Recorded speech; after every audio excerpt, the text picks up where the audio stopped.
Welcome to speed news.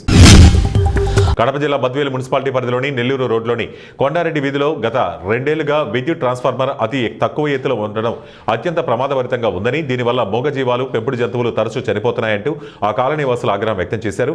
విద్యుత్ transformer చేతికి అందిన ఎత్తులో ఉండడంతో ఎప్పుడు ఏం జరుగుతుందంటూ కాలనీ వాసులు ఆందోళన వ్యక్తం చేస్తున్నారు.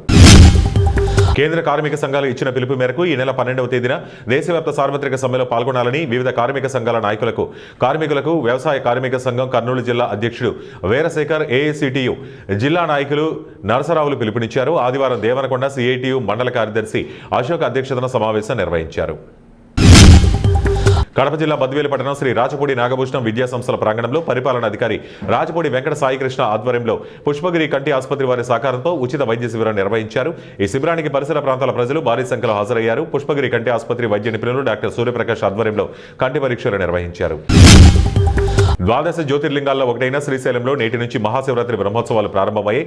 దిగువ శ్రీశైలంగా పేరొందిన పెద్ద దోర్నాల నటరాజు కోడలిలోని ముఖద్వారాన్ని విద్యుత్ దీపాలతో సుందరంగా అలంకరించారు. దీంతో దోర్నాలలో మహాశివరాత్రి పండుగ వాతావరణం ఏర్పడింది. శ్రీశైలంలో మహాశివరాత్రి బ్రహ్మోత్సవాలు ప్రారంభమైన నేపథ్యంలో మార్కాపురం జిల్లా దోర్నాల మీదుగా పెద్ద ఎత్తున భక్తులు తరలి వెళ్తున్నారు. ఆంధ్రప్రదేశ్తో పాటు పొరుగు రాష్ట్రాల నుంచి కూడా అనేక ప్రాంతాల భక్తులు మార్కాపురం జిల్లా దోర్నాల మీదుగా శ్రీశైలానికి పెద్ద ఎత్తున తరలి వెళ్తున్నారు. దీంతో దోర్నాల గణపతి చెక్పోస్టు వద్ద వాహనాల రద్దీ భారీగా పెరిగింది. మార్కాపురం జిల్లా గిద్దలూరు నియోజకవర్గం ఖమ్మం పట్టణంలో వైఎస్ఆర్ కాంగ్రెస్ పార్టీ పట్టణ కమిటీ అనుబంధ విభాగాల ఆధ్వర్యంలో ఆత్మీయ సమావేశం నిర్వహించారు. ఈ సమావేశానికి ముఖ్య అతిథిగా గిద్దలూరు నియోజకవర్గం మాజీ ఎమ్మెల్యే కందూరు నాగార్జున రెడ్డి హాజరయ్యారు. ఈ సందర్భంగా ఆయన మాట్లాడుతూ వైఎస్ఆర్ కాంగ్రెస్ పార్టీ అధినేత వైఎస్ జగన్మోహన్ రెడ్డి నాయకత్వంలో రాష్ట్రం అభివృద్ధి పదంలో నడిచిందని పేర్కొన్నారు. రైతుగా ఫౌండేషన్ ఆధ్వర్యంలోని గుడివాడలోని ఏపీ ఎన్జీఎస్ అసోసియేషన్ కళ్యాణ మండపంలో నిర్వహించిన బెస్ట్ సోషల్ వర్క్ అవార్డు 2026 కార్యక్రమంలో సమాజ సేవలో విశేష కృషి చేస్తున్న పలువురిని సన్మానించారు. సేవాభావం ప్రజలకు అందిస్తున్న నిస్వార్థ సేవలను గుర్తిస్తూ నంది అవార్డులు మరియు బెస్ట్ సోషల్ వర్క్ అవార్డులను ప్రదానం చేసి శాలువాతో ఘనంగా సత్కరించి ప్రశంసా పత్రాలు, మెమంటోలు అందజేశారు. మెదక్ జిల్లా రామాయపేట మండలం ప్రగతి ధర్మారం గ్రామంలో లోక కళ్యాణార్థం శతచండీ యాగం భక్తి శ్రద్ధలతో జరుగుతోంది. శనివారం ప్రారంభమైన యాగం 3 రోజుల పాటు కొనసాగి రేపటితో ముగియనుంది. గ్రామంలో పాటు పరిసర ప్రాంతాల నుంచి పెద్ద సంఖ్యలో భక్తులు హాజరై యాగ కార్యక్రమాల్లో పాల్గొంటున్నారు. యాగంలో భాగంగా నేడు వివిధ పారాయణాలు, ప్రత్యేక హోమాలు నిర్వహిస్తున్నారు. వేద పండితుల మంత్రోచ్చరణలతో యాగశాల ప్రతిధ్వనిస్తూ ఆధ్యాత్మిక వాతావరణం నెలకొంది. తిరుపతి జిల్లా చిన్నగుట్టిగెల్లి మండలం రంగన్న గారిగట్టకు చెందిన కర్ణాటక రాష్ట్రంలోని బన్నరి అమ్మన్ షుగర్స్ లిమిటెడ్ మాజీ వైస్ చైర్మన్ వలసారెడ్డి వెంకటరెడ్డి ఆకస్మిక మృతి సమాజానికి తీరని లోటని మాజీ ముఖ్యమంత్రి నల్లారి కిరణ్ కుమార్ రెడ్డి పేర్కొన్నారు.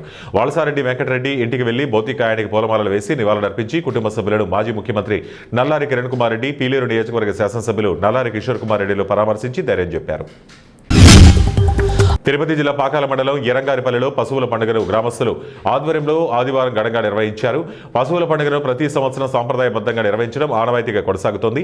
ఈ ఏడాది కూడా గ్రామస్తులు ఎంతో ఉత్సాహంతో పండుగను జరుపుతున్నారు. పశువులు జల్లికట్టు తరహా పోటీలను వీక్షించేందుకు మండలంలోని వివిధ గ్రామాల నుంచి ప్రజలు, యువత పెద్ద సంఖ్యలో తరలివచ్చారు. ఉమ్మడి చిత్తూరు జిల్లా అధ్యక్షులు, రాష్ట్ర హస్తకళల corporation chairman doctor Pasupuleti Hariprasad ఆదేశాల మేరకు సత్యవేడి నియోజకవర్గం వరదైపాలెం మండలం సంతవేలూరు పంచాయతీ సాధనవారిపాలెం గ్రామంలో ఎన్నో సంవత్సరాలుగా నోచుకోని రోడ్డు సమస్యకు నేటితో పరిష్కారం చూపుతూ సిమెంట్ రోడ్డు కొరకు మండల అధ్యక్షులు చిరంజీవి ఆధ్వర్యంలో భూమి పూజ కార్యక్రమం నిర్వహించారు. ఈ కార్యక్రమంలో జనసేన పార్టీ సీనియర్ నాయకులు హేమసుందరం, స్థానిక నాయకులు, గ్రామ ప్రజలు పెద్ద ఎత్తున పాల్గొని ముఖ్యమంత్రి, ఉప ముఖ్యమంత్రికి ధన్యవాదాలు తెలిపారు.